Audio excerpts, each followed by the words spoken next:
Step 8, made a list of all people we had harmed and became willing to make amends to them all.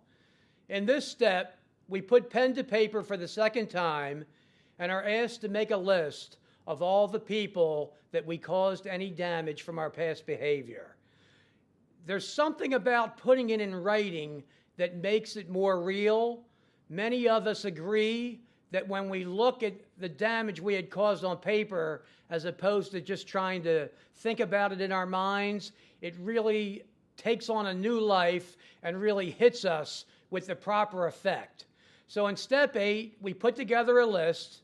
We pray for the willingness to go to these people.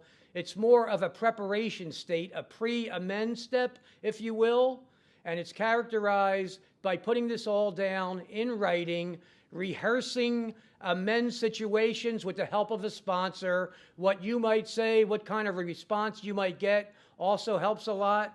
So in step 8, it's getting ready to go out to the people we have caused damage to and fix our past.